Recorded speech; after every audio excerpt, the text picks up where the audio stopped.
So what's going on, guys? My name's Chopper, and I hope everybody's having an awesome day. And in this video, guys, we're going to be looking at 50 Minecraft survival tips. Some things that are going to help you out in your game tremendously. Some of these tips are going to help you with game knowledge. Other ones are going to be little tricks that you probably didn't know about. But overall, this should improve your game significantly and is going to make your survival experience that much better. Now, before we jump into the tips today, guys, I worked unbelievably hard on this video. So if we could shoot for an insane like goal of 5,000 likes, I would really appreciate that. And of course, if you are new around here and this is your first time watching one of my videos, welcome, and there's going to be plenty more Minecraft videos to come, so make sure to go ahead and subscribe and stick around for much more. And let me know down below in the comment section which one of these tips in this video helped you the most. I'd love to know what it is so I can help you guys make better guides in the future. But without further ado, guys, let's get into the top 50 Minecraft survival tips to help you out in your game. Tip number 50, guys, is going to be staircase mining. Now, as some of you may or may not know, digging straight down in Minecraft is never a good idea, and probably one of the safer ways to go about it is by doing something called staircase mining, where you leave a block after you've already mined a certain level so you can kind of jump back onto it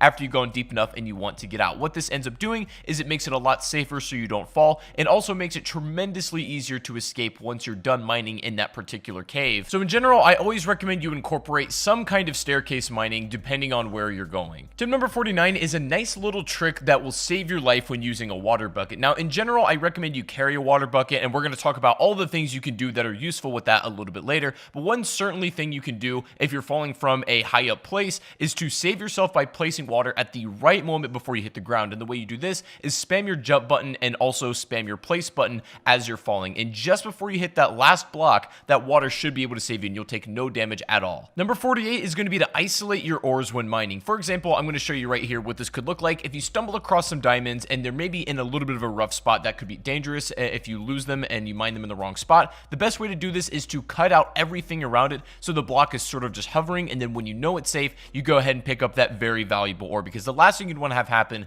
is to mine that ore and it ends up falling into a lava pit or somewhere where you just can't reach it. Number 47 is going to be using your swimming mechanic properly. Now, before I got back into Minecraft, the swimming mechanic was not a thing, and so when I got back into the game, this was all brand new to me. But when you hold shift while you're underwater, you go into a swimming animation and you go significantly faster than you would if you were just sort of like wading in the water. And so this is the best way to transport. You can cover some pretty nice ground doing this. If you come out of the water, you will leave your swimming animation, but it is the best way to swim hands down. Coming in at number 46 is going to be making coal blocks for better efficiency. Now, I recommend doing this in a couple circumstances. Either if you're going to be transporting a lot of coal from one area to another and you want to save space, it's good to make them into blocks. But also, if you just want to maybe burn a little bit more materials, then coal blocks are better to do it than just single individual ores. But either way, they're both very good. If you're doing some serious smelting, and I mean like absolutely serious, then probably make coal blocks, as the efficiency will count in that regard. But otherwise, you can do what you feel is necessary. Tip number 45 is going to be trading simple items to villagers to get emeralds. I don't ever recommend your primary source of emeralds being mining it, because you're just not going to find too many.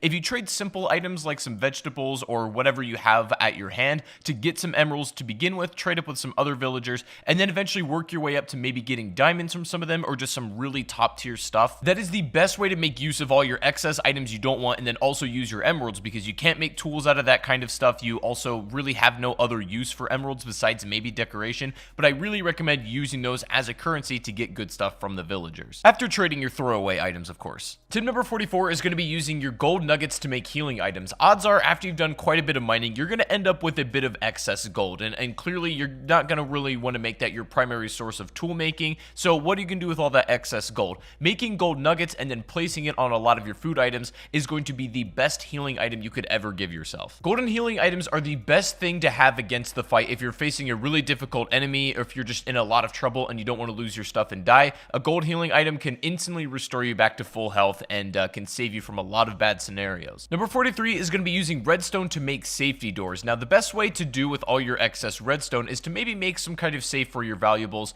and then make it so only the door will open with an iron door using redstone. You can open it from wherever the trail leads, wherever you want the lever to be to get into that safe, but it's a good thing to hide all your valuables. Number 42, if you're ever exploring underwater and you come across one of these temples, odds are you're going to find some underwater zombies, and these guys can be a little bit tough, and some of them throw tridents, which travel really fast underwater and can just absolutely beam you. Now, and your problem is bows aren't super super effective down here. However, you can still use them. But what you're going to notice is that your bow drops off significantly while it's in the water, but you can still damage if you compensate a little bit and just aim higher. I don't recommend you fight these things unless you absolutely have to, but that's the best way to go about it to keep them away at a distance, is to compensate with your bow a bit if you're stuck underwater. If you are going to be traveling underwater and swimming and exploring, then if you have armor and enchantments at this point, I recommend going for the ones that are specifically made for the water. For example, you can get an enchantment on your helmet that actually allows you to breathe for longer underwater. You can also get an enchantment on your boot that makes you be able to swim much faster while you're underwater, even if you're in that swimming animation, and it's great. I absolutely recommend it if you're going to be doing any kind of water exploring. Number 40 is kind of an organizational tip that I think will help you in the long run. I recommend when storing food, you have two different chests. You have one for cooked materials and things that are ready to be used, and then you have another chest for raw materials, just so when you kind of mix things up together, it gets a little bit disorganized. And if you do it right, making food, keeping the production up, and then also organizing your raw and then cooked resources makes your life way easier. Speaking of food, tip number 39 is going to be opening up multiple food sources for yourself. Now, it might take you a little bit to get to this point in the game, but eventually you'll have enough of a farm where you'll have a bunch of vegetables going at once. You can even have an animal farm for some just like extra sustenance. If you're able to set up multiple farms and you do them right, you'll never ever have to leave your house for food, and it's just almost an infinite generating source. Combine that with the fact that when you organize your food properly, then you'll never ever have to worry about food again, and you can focus your time on other stuff. I recommend setting up as many vegetables as possible, as well as having like both a pig and cow farm at the same time. Tip number 38 is going to be taming yourself a wolf and having it as a companion. Now, you can do this with multiple animals that will actually be your companion if you do it right. Like, for example, you can tame a llama if you so wish, and you can tame multiple animals as well, but definitely one of the essentials is to tame a wolf, have it as your companion, because it'll do so many great things for you. It'll follow you wherever you go. It'll fight for you if you start attacking something, and can be like a second hand in saving your life. Keep in mind, you cannot bring them to the Nether, unfortunately, so they're going to have to stay in this part of the realm, but you can leave them in your house if you like as well. And as a side note, I just think they're honestly pretty cool to keep around. Number 37 is remembering that you can use excess wood as fuel if you so need to. Now, I don't recommend this for most players because odds are if you're able to gather enough coal, you're never going to need to use this. But a lot of people forget they can burn in the oven using some excess wood they have, and they don't necessarily need to have coal on hand. You can also make charcoal if you need. However, I will say wood has much more utility than just burning it, so make sure you think twice about doing it and only do it if it's your last resource. Tip number 36 is going to be keeping a lava pit as sort of a garbage bin. Now, odds are when you've done enough of survival, you have a lot of excess material that you can just throw away, and there's not really a clear place to do away with it. You might accidentally keep picking it back up and just getting in the way. It's getting annoying. So keep a lava pit somewhere safe, obviously not by any wood as it'll catch on fire, but if you keep it around some stone, you can just use this as a trash can to throw all your excess materials away. Tip number 35 is going to be keeping your nether portal safe. Now, it doesn't really matter too much where you put it in like the regular earth realm on Minecraft. Like, you can keep it in your house, you can put it on a hill, whatever you want. What's important is protecting it on the other side when you get to the nether, because what happens, it's going to spawn essentially anywhere in the nether at all. And if as soon as you come out of the nether, you're in danger from like a ghast or something, or there's a lot of enemies around you, it's just in an unsafe place, what I recommend you do is kind of build like a turtle shell defense around your portal, because that's your really only ticket home. You've got to prevent that portal from being destroyed if it's under attack by any means necessary, so building a kind of turtle shell defense around that portal so it doesn't get blown up is the best way to keep it safe. Another thing you can do is build your corners of the portal out of cobblestone so that you save a little bit more of that obsidian if you need to make a secondary portal. Number 34, this is going to sound pretty self-explanatory, but it's still very important, is to make sure you're prepared when you're entering the nether. This means maybe have some enchantments for fire resistance, also have a water bucket, of course. Water bucket is arguably more important than anything you could take to the nether, so make sure you have one before you go. Having a lot of food is necessary because there's not a lot besides mushrooms you can get out of here either. A lot of this you guys know, but general preparedness is good. Number 33, guys, is going to be making a beacon to signal your house. Now, this is going to require you to get some pretty decent materials in this game, as well as some diamonds, so it's not something you can build right off the bat, but when you have the resources in order to be able to build the beacon, it's so unbelievably good to have because it'll mark a spot that'll shine a bright beam right into the sky, pointing out where you need to be. The beacon is so important to not get lost if you're struggling with that. Tip number 32 is iron is one of the most valuable things in the game, even though it's very easy to find. It is the best multi-purpose ore you can ever have, so what I recommend you do with all of your iron is make all of your like everyday tools your swords, that you're going to burn through, your pickaxes, your armor, whatnot. If you have diamond stuff, that should be for only when and if you need it. But you should have loads of iron tools in circulation, and if one breaks, it doesn't matter because the resource is very easy to find. A very strong material on everything it's used on, and I recommend in general just stocking up on it to have at your leisure. Number 31 is going to be making yourself some potions. This is likely going to be after you visited the Nether at least once and gathered some materials, but potions are so useful to have at hand, and they range for anything from having a potion of night vision ability, some that heal you, some that make you invisible, you name it. There's an unbelievable amount of potions in this game, and I recommend that if you really want to start taking this game to the next level and using some cool abilities, to invest in that. You're going to need to get the required tools and materials to brew the potions, obviously, but it's definitely worth something sinking your time into. Tip number 30 is going to be looting desert temples if you're ready and you know what you're doing. Now, this is basically like a big noob trap here. If you don't know what these are all about, it'll present to you a chest at the bottom of the temple that looks very easy to get. But as some of you experienced Minecraft players, you'll know that this is a trap and you'll end up dying. The whole temple will essentially explode if you kind of fall into the trap. But clever players know a way around this, and you can actually get the loot out of it. Some of the loot you can find are things like saddles, you can find horse armor, some really rare and interesting items can be taken from these desert temples, but they obviously do come with a risk if you're going to be approaching them. And that leads nicely also into tip 29, which is going to be raiding woodland mansions also if you know what you're doing and if you're ready. The thing is, these woodland mansions are a little bit hard to raid and kind of come away with it alive, but if you're able to do so, most likely you're going to come away with a totem of undying, and essentially this is an item that if you're holding it in your hand and you take a death, it will instantly revive you. Minecraft right now, this is really the only way to cheat death like that, and it's probably the best item in the entire game. Again, looting a desert temple or trying to raid a woodland mansion both come with their risk, but they certainly have great rewards if you're able to do them correctly. Number 28 is going to be crouch walking backwards when fighting spiders, as it's going to make them a lot harder for them to hit you. This works best on spiders, of course. All enemy types aren't going to have a hard time if you're crouch walking backwards, but if you're specifically fighting a bunch of these, then this might not be a bad thing to do. Tip number 27, we talked about the benefits a little bit, but I'm going to go into more detail here. Carrying a water bucket for literally doing anything is a must-have, especially when mining. Even when fighting in combat is a good idea as well. If you're getting swarmed by mobs, literally just throwing water down will make it a lot harder for them to reach you and can basically be your escape. Setting a water bucket fall all the way down, maybe like a mine shaft or some kind of cave, and you can just swim right back up instead of having to climb up is a great idea as well. Always carry a water bucket, guys. Always. Tip 26, if you're trying to clear out a maybe big section of a cave and you don't want to manually mine it, if you pack it with TNT, explode it, you're going to make so much ground and create a lot of excess resources that if that's what you're needing, then this is probably the best way to do it. TNT is pretty easy to make. You just need some gunpowder from creepers and things like that. It can be really helpful for mass clearing out a cave. It opens it up for you to do some actual like real mining inside of there and gives you just much more room in general. Tip 25 is saving the bottom trunk of the tree for last. What you can do with this, it's like a little quality of life thing. You save that one for the final break, so you can stand on top of it and break the rest of the tree so that it despawns, and then you get all of the wood, even if it's a little bit high up and out of your range. So you can break that one for the final, and then you end up with exactly the amount of wood that you should get from that tree, but it just saves you a bit of time. Tip 24 is making a shield to use against the pesky skeletons. A lot of new players struggle playing against skeletons just because they can hit you from a range, and it's a little bit hard to take these guys down, especially when there's a lot. But when you have a shield, you're able to hold this thing out in front of you as protection. You can hold it in your other hand if you like and have the sword in the other hand that's not being used, and you can take these things down with ease. Now, the shield is just a good tool to have in general. I think one of the most useful pieces of equipment you can make for yourself, but it's especially good against skeletons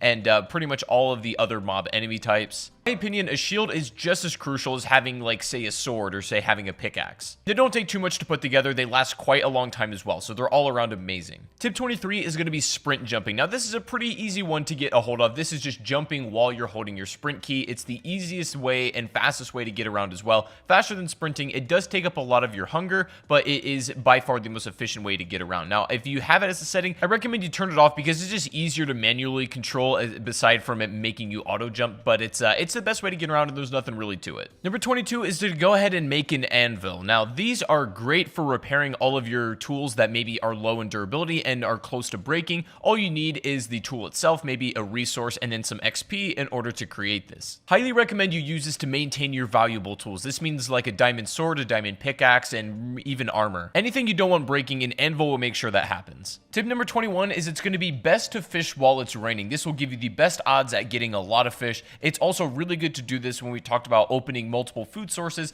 Maybe while you have other food cooking, go ahead and start fishing to just gather some more raw materials. It's also a chance that while you're fishing, you can grab things like armor. You might accidentally yoink a pair of leather boots right out of the water, and that happens sometimes, but more often than not, you're going to get some fish that's just going to be extra resources for you. It's best to do it while it's raining once again, so I recommend you take full advantage of the river and sea while that's actually happening. Tip number 20, bringing some seeds and even bone meal into caves is always a good idea, especially if you're going to be doing some extended mining. What I mean by that is like not leaving for a very long period of time to a point where you may run out of food. If you have bone meal, you have some seeds, maybe some mushrooms, you can actually grow some food down in the caves where you have some dirt, and sometimes that may be enough that what it is to keep you alive. Now, I don't think you're going to be using this all of the time, but it's one of those things that, in my opinion, is better to have it and not need it than to need it and not have it. You should ideally go into a cave with enough food, but if that's not the case, then do this. Number 19, a neat little trick with torches you can do. If you're underwater, you're drowning, and you don't have air anytime soon, you can take torches, go up against a wall, and start spamming them. And what this is going to do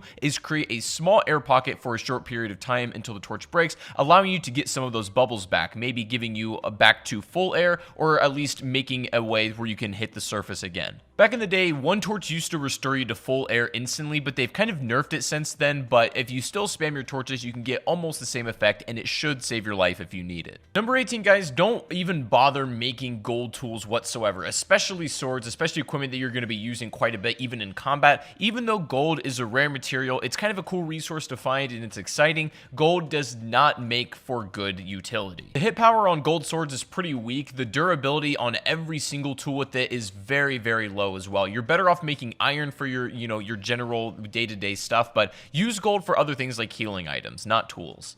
Number 17, guys, is going to be placing torches on the ground to help prevent mob spawns better. Now, when you're lighting up a cave, the way mobs spawn is just basically from the darkness. And so if you're able to light up the cave enough, that will prevent any mobs from spawning. However, the best way to do this, the most efficient way, is to have them on the ground where it carries the most light. You definitely can put them on the walls, and especially in really dark corners. Do what you got to do, but having them on the ground, lighting up a really nice pathway is the best way to keep your cave safe. Speaking of mobs, number 16 is mobs cannot spawn on half slabs. This is just some useful information to know. They can essentially spawn anywhere except this, so use that information how you like. If you want to kind of maybe line something with safety on half slabs to prevent mobs from spawning, go ahead and do that, and I recommend it. Not something that's super practical, but it's definitely good information just to keep in the back of your mind if you ever need it. Tip number 15, when getting familiar with the different enchantments, there's one in particular you might like, which is called Silk Touch, and this allows you to mine an exact block without breaking it. So for example, you could take a Silk Touch pickaxe and then mine a piece of glass without breaking it down, because otherwise if you just use a regular tool,